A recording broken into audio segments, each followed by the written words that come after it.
The Working Actor, NYC. He's Patrick Richwood. He's Benjamin House.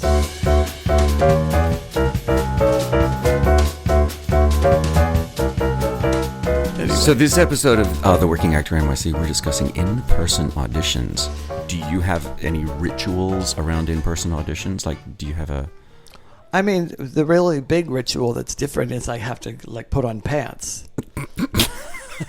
You know what I mean? When you're doing a self-tape, I've done many a self-tape with no pants on. Yeah. Oh, and I'll free. say in the slate, I'm not wearing any pants. And just let them wonder if I'm kidding or not. And then it goes to the full body shot. And If you're it's just like, ah! No, I don't have that kind of nerve. I don't think I have any rituals about before I go on or before I audition. Or the more grounded in it I am, the better I feel. You know what I go to an audition for is to really feel like I embodied the part. I don't go to an audition to get a job because, you don't know if you're never going to. Oh my God, there's so many factors that go into whether or not you get a part. You can't. Yeah, you can't really go to an audition like it's a job interview wanting the job. You have to go to the audition like my teacher used to say, a chance to act on a Tuesday. Al Pacino used to say that. He was like, I had a great day. I got to act today. You know? And that's what the audition is. I think I don't have do you have a ritual? I guess I kind of in a way do. Susan Blackwell taught me this. Susan Blackwell. I know Susan Blackwell. Yeah, fantastic actor. But she taught me, and I can't remember who she learned this from, but first thing you do when you walk in the room, say, hello, friends. Oh, that's nice. It just, there's something, so I literally do that every time I walk into the room now. That's nice. Hello, friends. I just saw a video. Tom Hanks said, be on time, know the text, and have an idea. Yeah. So that you're giving yourself a chance to be that character, whatever they're looking for. It's not you don't know exactly what they're looking for, but as long as you have an idea about the material. Yeah. And I would add one more thing to that, maybe way before you ever get there, which is remind yourself of why you do all this in the first place, because that really helps me. I mean, I don't even think I do that consciously. I'll forget a lot of times to do that. But when I remember to think, oh, this is why I do this. This is why I love this. Yeah.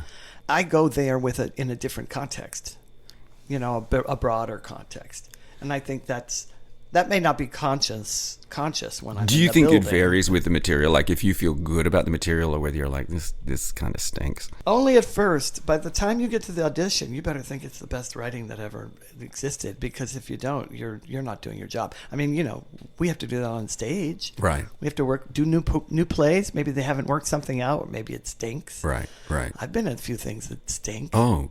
I mean, I had to burn those clothes. As far as in-person versus self-tapes, they both have, I was thinking about this, they both have their pros and cons. Yeah. I think I would always opt for an in-person audition because I really believe in the spark that can't be virtually recreated. I think there's an excitement. I definitely get an excitement from doing it, from meeting the people. Yeah. And there's something about, I get to show them what I can do. For somehow in a self-tape, that's not as present for me. That idea of like, I get this opportunity to show them my idea about this character, about this. There's also, there's an element of here I am in the sandbox. Yeah.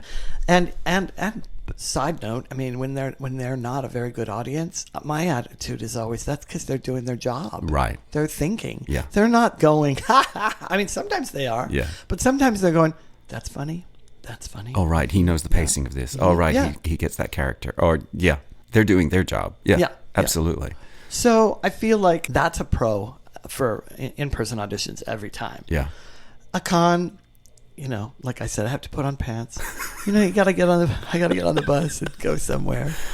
And there's the waiting room, which is never that much, or the waiting hall, or the waiting bench, or whatever it is, which is never that much fun. I mean, because I love it when I look around, I see people, practicing their words, and I think, honey, if you don't know them by now. Oh my God, but that's me every single time. Really? Oh my God, yes. Why? Is it not going to, you think it's going to get better?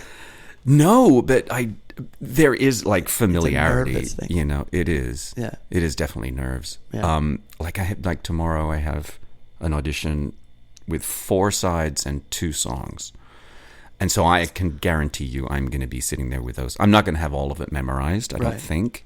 But I am going to be sitting there with those words in front of me. But the other thing is, like, when you go to Pearl Studios or Ripley Greer or something, you're just guaranteed to see someone that you know. Oh, yeah.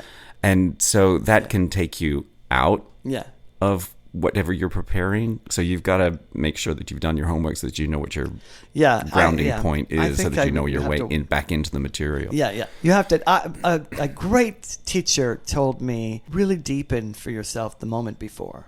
The moment before you're speaking in this particular instance, because it'll take you right back to that place viscerally. Yeah. If you make that real for yourself, for that moment before you go in, just drop right back into it. And there you are. You're back in the exact right place, I think. And then it doesn't matter who you run into, or, for me, it doesn't matter, because if you've made something real for yourself, you can't unreel it. Right. Pull it back, it's still there. Yeah. But what the hell do I know? Honestly, really, what the other thing I like about in-person auditions is, and I'm trying to be better about this, but it's a mutual assessment process. Like yes, of course, I am there to try to get the job from, the people behind the table, but it's also an opportunity for me to go, oh, do I want to work with these people? Really? Oh, yeah. Oh, you're a better man than I. I can't tell anything. I can't even remember who I met. No, I can't. I cannot remember who I met. Just this summer when I was at Bucks County doing Noises Off, one of my castmates was a reader for like 3 of my auditions over the last year. And you didn't remember? I remembered by the time Noises Off happened, because she made a point to say to me at the last audition, which was probably Noises Off, hey, do you remember me? I'm like, I do remember you. What's your name? Please tell me your name, so that we could, because she was distinct and good. There's good readers and bad readers. Yeah. Oh my God, have you ever done it? Been a reader? I have, but not for anything particularly high, high end, like the stakes. I used to do it fairly regularly.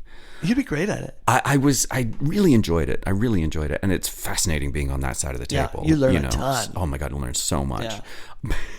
But there was an audition for a musical of Giant, the movie with James Dean and Rock Hudson and Liz. Yeah, Liz Taylor. Yeah.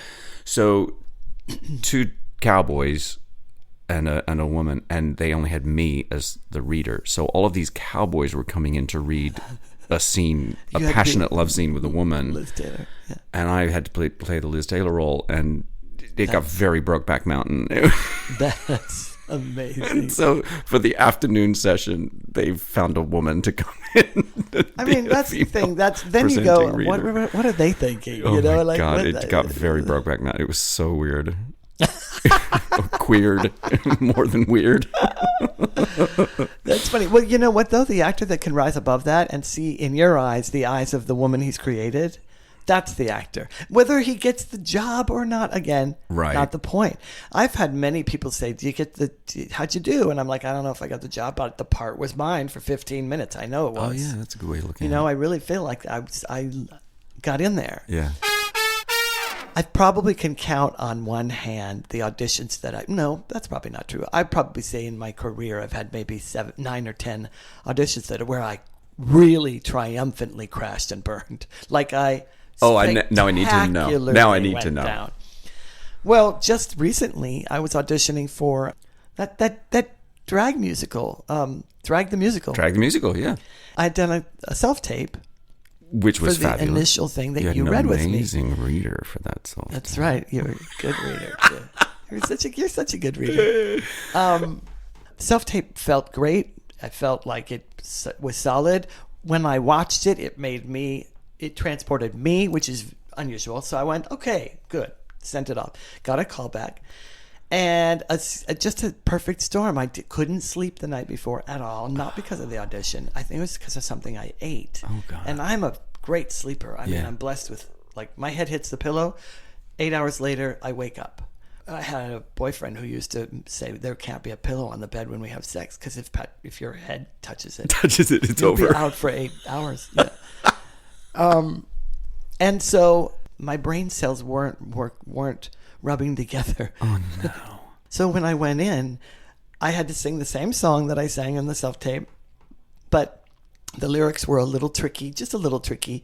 For some reason, I can't remember now why, but it was easy to mix them up or something. Okay. And the song had a piano intro that I completely forgot it had. So I just started cold.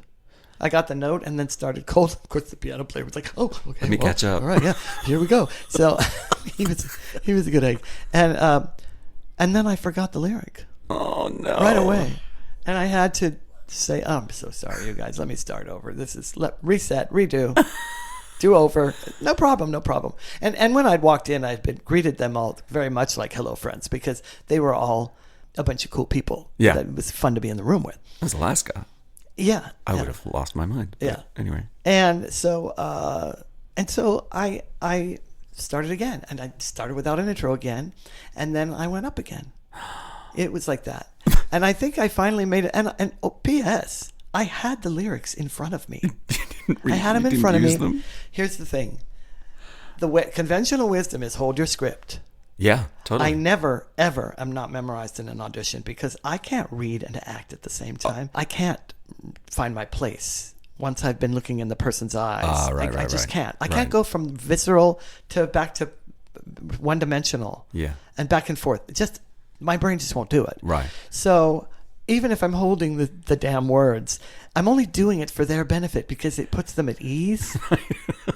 And I'm memorized. But I went up. My brain was just not willing to work. And I learned a really good lesson. Make sure you sleep before an audition because even if you have to take a pill. That story reminded me, though, of a friend of mine, an incredible performer, Sally Wilfert. She was telling me about her worst audition story. She was auditioning for a musical that she had been the artist that the writer used during the development of the project. Oh, yeah. So she was the template for this character. Oh, no. And, of course, it was played off-Broadway by somebody with a higher profile than she had. But she knew that material. So when it started going regional, she was getting called in for it all the time. And so she was singing the song and went up on one of the lyrics. She's like, "Oh, sorry, let's just go back a few parts. Yeah, start at the same. Start there. Okay." Got to the same point, went up in the lyrics again. She's like, "Oh my God, this is so embarrassing. I know this material. I know this song. Oh my God." I helped write it. So went, led back into it, got to the same point in the song and went up in the lyric again. And she was so embarrassed. And somebody from behind the table got up to go make a phone call. She's like, no. Nobody leaves the room until I finish the damn song. Gee, I wonder if she got that job. I don't think she did. I don't think she did either. I wonder if she's going to be mad at you told that story.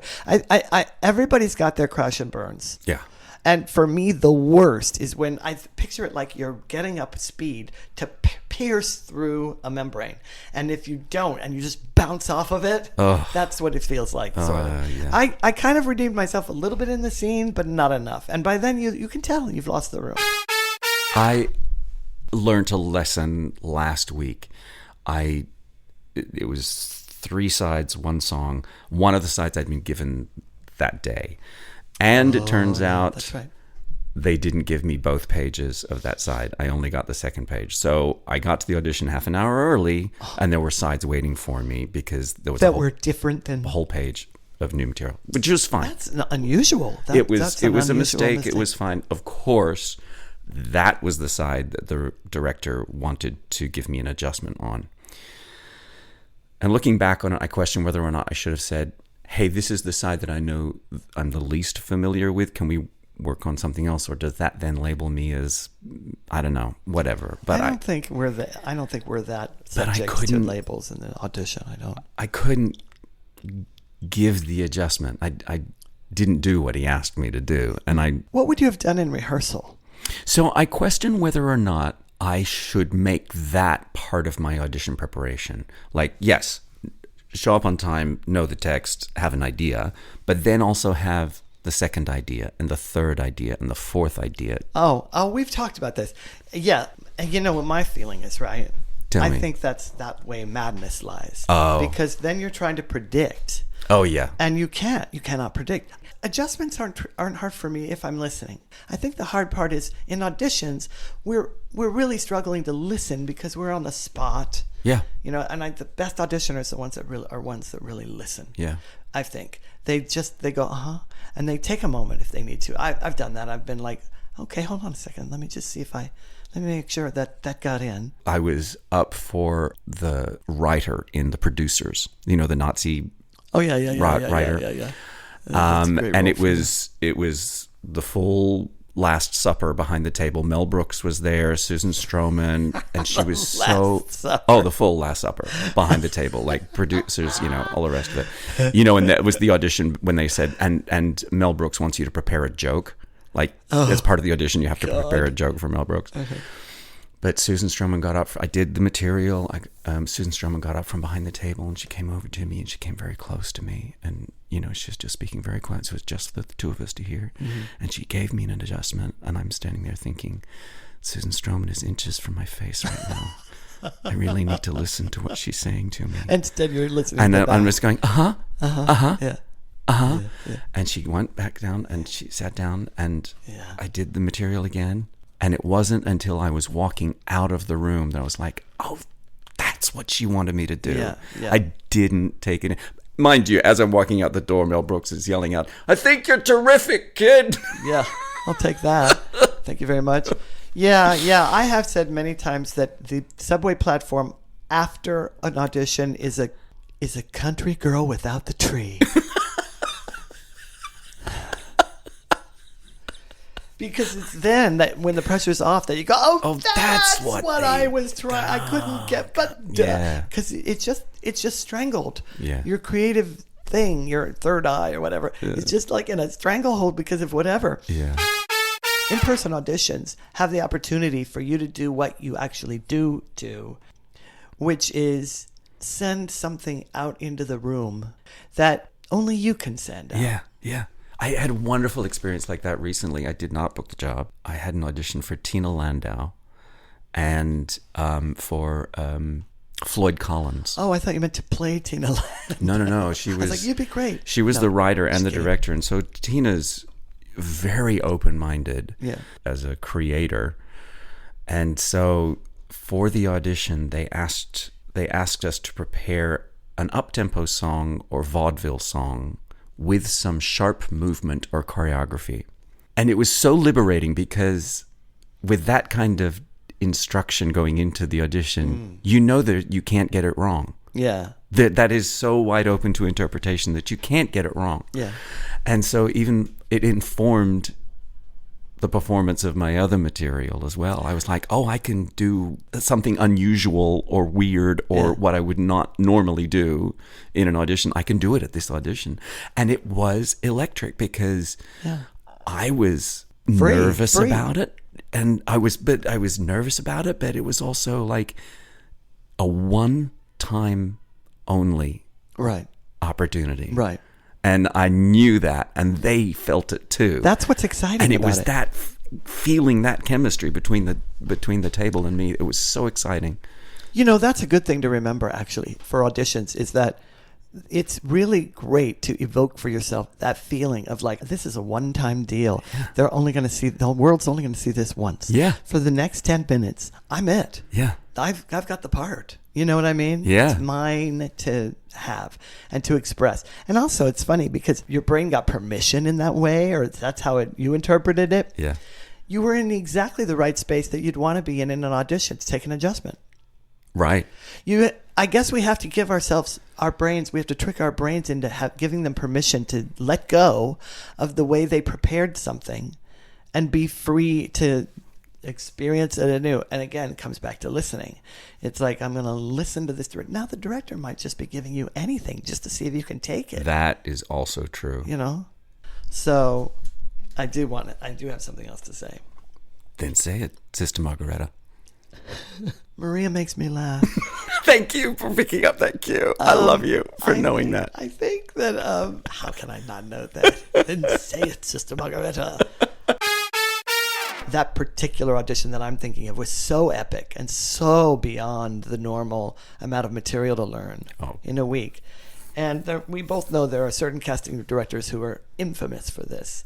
And I often wonder if it's because either consciously or unconsciously they're thinning the herd. Right. So they make it a real, because it'll be like, you've got 3 days to prepare 5 scenes and 2 songs, you know. I have a famous story about that. Oh, yeah? There was a new production of The Phantom of the Opera going out on tour. Completely new production, new concept, new design. Oh, yeah. Yeah.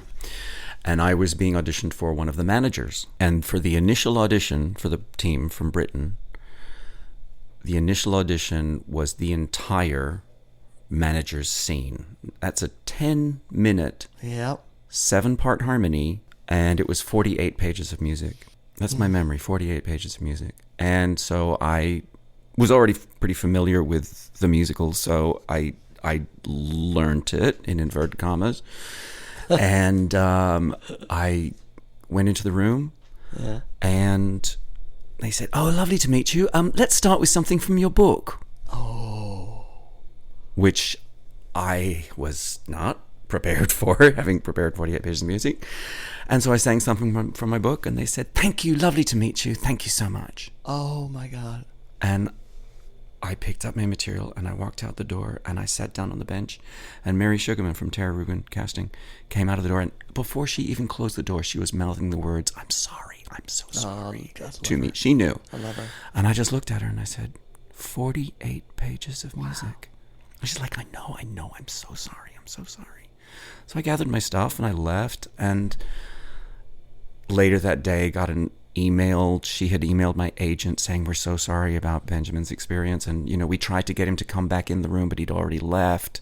I'm thinking to myself, you've already said no thank you. I'm not going to walk back in the room just because. They tried to get you to come back in the room? I don't know if that's true, but that's what she said. Maybe that's how they thought of it, but wow. Anyway, I will tell you, I think I behaved well. I don't think I behaved improperly at any point during that session, but that was the second last audition that I had for Tara Rubin's office. The last time they auditioned me, it was for the same production, and it was learn these 3 pages of music. Yeah. It was a cut, which is what it should have been in the first place. But I'm wondering if I need to go back and do a, pay-for-play, meet a casting director thing with that office, because they just don't call me in.